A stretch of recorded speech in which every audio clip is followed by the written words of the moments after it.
हरे कृष्ण कृष्ण कृष्ण हरे हरे, हरे राम राम राम हरे हरे। सभी भक्तों का आज की इस कृष्ण कथा में हार्दिक स्वागत। आज हम श्रीमद् भगवद गीता के 12वें अध्याय की महिमा को समझने का प्रयास करेंगे। भगवद गीता के 12वें अध्याय में कितनी शक्ति है, इसको महादेव पार्वती को सुना रहे हैं। महादेव मां पार्वती से कहते हैं कि हे पार्वती, कोल्हापुर नाम का एक नगर था जो बहुत ही बड़ा एक तीर्थ स्थान था। सिद्धि प्राप्त करने के लिए बहुत बड़ा, मोक्ष भोग प्राप्त करने के लिए बड़े से बड़ा तीर्थ था। करोड़ों तीर्थों का फल वहां जाने से मिल जाता था। और एक बार हुआ यूं कि एक नौयुवान सुंदर युवान उस नगर में प्रवेश किए। स्नान आदि करके, पितृ तर्पण करके वो लक्ष्मी जी के मंदिर में पहुंचे। अनेक प्रकार से, अनेक श्लोकों से उन्होंने लक्ष्मी जी की स्तुतियां की, लक्ष्मी जी को प्रसन्न करने का प्रयास किया, प्रार्थनाएं की, जिससे मां लक्ष्मी स्वयं वहां पर प्रकट हो गई। और जब लक्ष्मी जी ने उनसे पूछा कि हे पुत्र, कहो तुम्हारी क्या इच्छा है, तुम्हें क्या चाहिए, तब उस युवक ने कहा कि मैं एक राजा का पुत्र हूं। बृहदत्त नाम का एक राजा जो मेरे पिता हैं, उन्होंने बहुत बड़ा अश्वमेध यज्ञ किया था और उस यज्ञ के घोड़े को भी हमने छोड़ा था। परंतु कुछ समय के बाद वो रोगग्रस्त हो गए और रोगग्रस्त होने के कारण उनकी मृत्यु हो गई। और वो घोड़ा जो था, जो बंधा हुआ घोड़ा था, वो वहां से चुरा लिया गया। और उसी घोड़े की तलाश में मैं दर दर घूम रहा हूं, भटक रहा हूं। कई जगह पर मैंने उसको ढूंढा, नहीं मिला। तब मैं अपने गुरु की आज्ञा से आपके चरणों में आया हूं और आपसे ये याचना करता हूं, ये प्रार्थना करता हूं कि मेरे पिताजी का वो घोड़ा जो है वो मुझे मिल जाए, ताकि मैं उस अश्वमेध यज्ञ को समाप्त कर सकूं। तब मां लक्ष्मी ने कहा कि मेरे मंदिर के दरवाजे पर एक ब्राह्मण खड़ा है। वो सिद्ध समाधि नाम का एक ब्राह्मण है, तुम उससे जाकर याचना करो, तुम्हारी इच्छा को पूरी करेंगे। राजकुमार मंदिर के दरवाजे पर वो ब्राह्मण बैठा था, उसके सामने हाथ जोड़ करके चुपचाप खड़ा रह गया, कुछ भी बोला नहीं। ब्राह्मण समझ गए। ब्राह्मण ने कहा, क्या मां लक्ष्मी ने तुम्हें भेजा है? उसने कहा, हाँ। और फिर ब्राह्मण ने कहा, तुम चिंता मत करो, तुम्हारी कामना मैं अभी पूरी कर दिए देता हूं। तुरंत उन्होंने देवताओं का आह्वान किया। सारे देवता वहां पर थर थर कांपते हुए प्रकट हो गए और देवताओं ने उस ब्राह्मण के सामने हाथ जोड़ करके प्रार्थना की कि हमारे लिए क्या आदेश है।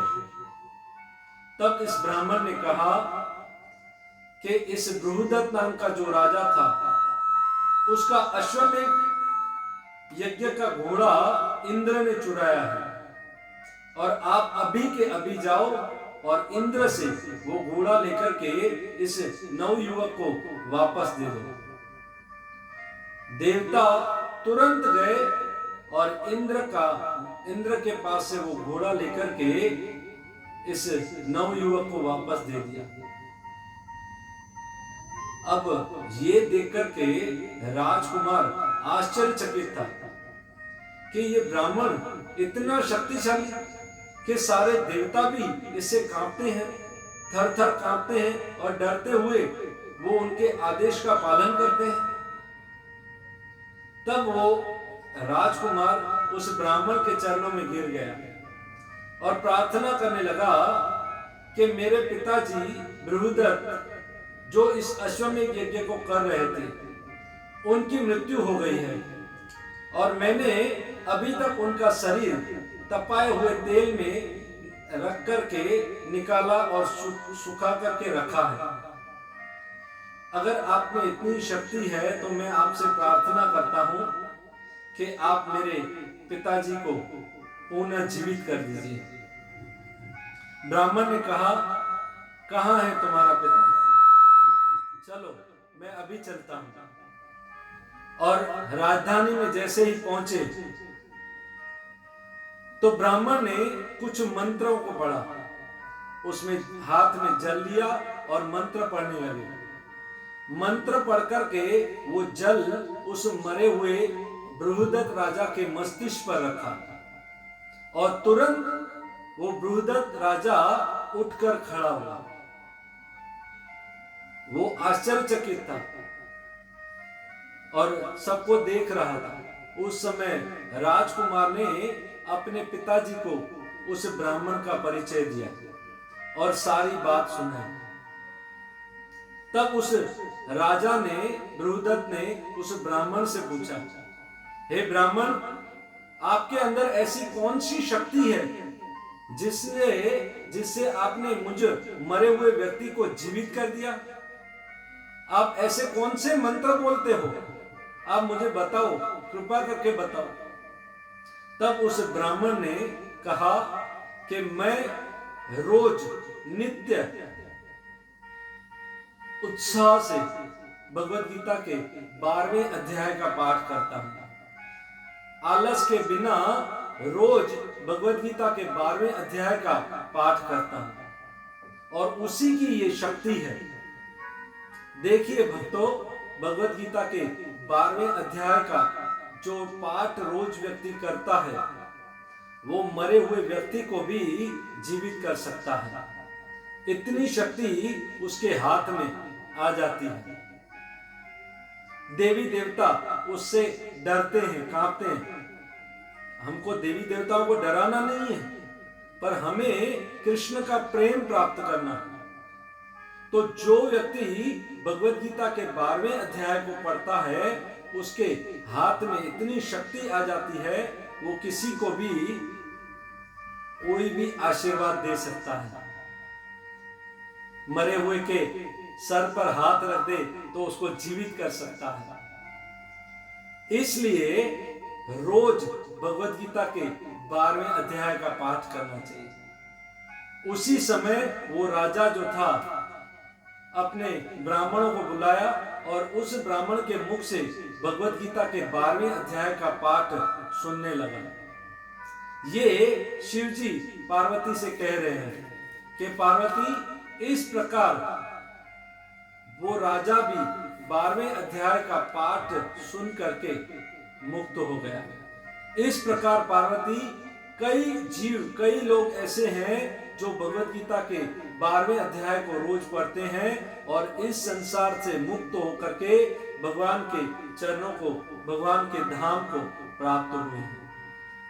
देखिए भक्तों, भगवत गीता के 12वें अध्याय को पढ़ने में सिर्फ 3 मिनट लगते हैं। जो व्यक्ति इस अध्याय को याद कर लेता है ना, उस व्यक्ति को भगवत गीता पढ़ने में सिर्फ 3 मिनट लगते हैं। क्योंकि भगवत गीता के 12वें अध्याय में सिर्फ 20 श्लोक हैं और इस अध्याय का नाम है भक्ति योग। जो व्यक्ति इस भक्ति योग को 12वें अध्याय को पढ़ता है उसे कृष्ण भक्ति आसानी से मिल जाती है और उसको 3 मिनट में ये पाठ कर सकता है। 20 श्लोक खाली याद कर ले तो सोते समय भी रोज अगर 3 मिनट का भगवत गीता का पाठ करे तो उसे अतिशय शक्ति प्राप्त होगी, भक्ति प्राप्त होगी और शरीर छूटने पर उसे भगवान को धाम की प्राप्ति होगी। देखिए, मैगी कंपनी वाले हैं टीवी पर एड करते हैं, मैगी सिर्फ 2 मिनट्स, परंतु मैगी 2 मिनट्स में बनती नहीं है, 15 मिनट लग जाते हैं। पर इस भगवद गीता के अध्याय का पाठ कोई व्यक्ति अगर रोज करता है तो 3 या अधिक से अधिक 4 मिनट लगते हैं। 20 श्लोकों का ये पाठ है और 4 मिनट में व्यक्ति भगवान के धाम को प्राप्त कर सकता है, मुक्ति प्राप्त कर सकता है। 2 मिनट में मैगी प्राप्त नहीं कर सकता, पर 4 मिनट में वो कृष्ण को प्राप्त कर सकता है, जन्म मृत्यु के चक्र से मुक्त हो सकता है।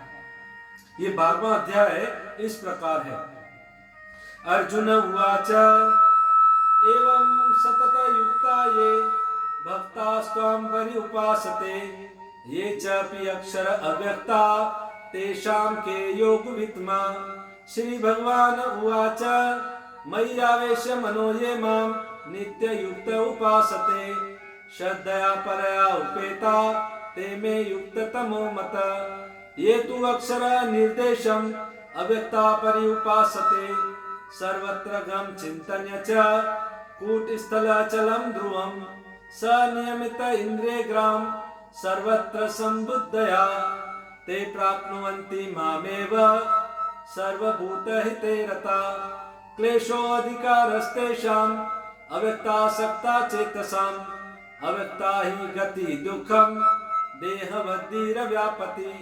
ये तु सर्वाणि कर्माणि मयि सन्न्यस्तमत्पर अनेन योगेन मां ध्यायन्ते उपासते तेषामहं समुदर्ता मृत्यु संसार सागरात् भवामि न चिरात् पार्थ मयि आवेश्य सचेतसां।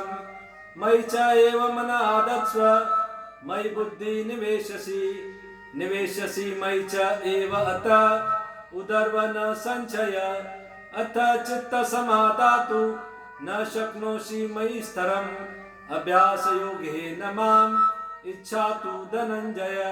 अभ्यासे अभ्यासमर्थोऽपि मत्कर्म परमो भव मदर्पि कर्माणि कुर्वन् सिद्धिम व्यापसि अर्थे तत् अप्यशक्तोऽसि कर्तुमद्योगमाश्रितम् सर्वकर्म फलं त्यागं तत्कुरु यतात्मवान्।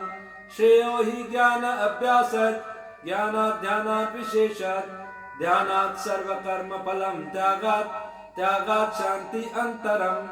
अद्वेष्टा सर्वभूतानां मैत्रे करुण एव च निर्ममो निरहंकार समदुःख सुखशमी संतुष्टो सततं योगी यतात्मा दृढनिश्चयी। मयि अर्पित मनो बुद्धि यो मद्भक्त समे प्रिय यस्मान् उदीजते लोको लोकानुदीजते च हर्षमर्ष भयोदेगे मुक्तय स च मे प्रिय। अनपेक्ष शुचिर्दक्ष उदासीनो गतव्यथ सर्व आरंभ परित्यागी यो मद्भक्त स मे प्रिय। यो न हष्यति न द्वेष्टि न शोचित न कांक्षति शुभा अशुभा परित्यागी भक्ति माने प्रियो नर। संशत्रो च मित्रे च यथा मान अपमानयो शीतोष्ण सुख दुखेषु समसंग विवर्जित तुल्य निंदा स्तुति मौनि संतुष्टो येन केनचित् अनिकेत स्थिरमति भक्ति माने प्रियो नर।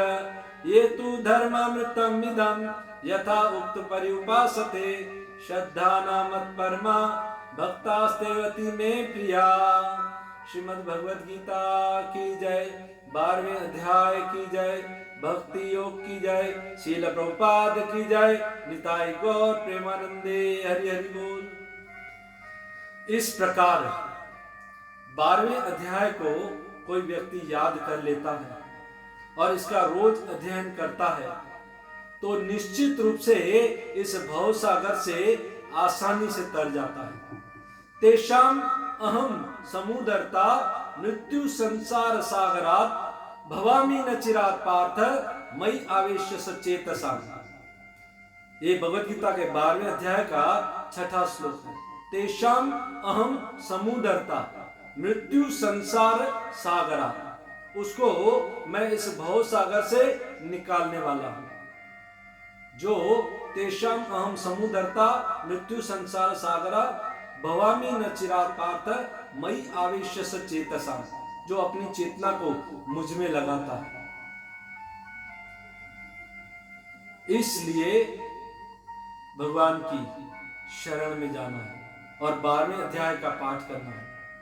आपने वो टाइटैनिक जहाज देखा था। वो टाइटैनिक जहाज जब डूब रहा था ना, तो कोई बचाने नहीं आया, और उस जहाज में अंत में रात को बाहर मिसाइल्स छोड़ी गई, बॉम्ब छोड़े गए, ताकि लोगों को पता चले कि जहाज डूब रहा है और गवर्नमेंट के लोग आ जाएं हेलीकॉप्टर लेकर के। परंतु वो नहीं पहुंचे। परंतु इस भव सागर में जब व्यक्ति डूबता है और कृष्ण को पुकारता है, तब भगवान कहते हैं तेषाम अहम समुदरता, उस समुद्र में जो डूब रहा है, मृत्यु संसार सागरा भवामी न चिरात पार्थ मई आवेश्य चेतसा, मैं उसको निकालता हूँ, मैं गरुड़ पे आता हूँ और भव सागर से उसका हाथ पकड़ करके, उसकी चोटी पकड़ करके उसको खींच लेता हूँ। इसलिए हमें कृष्ण की शरण में जाना चाहिए और 12वें अध्याय का पाठ रोज करना चाहिए। बहुत बहुत धन्यवाद। हरे कृष्ण। श्रील प्रभुपाद की जय।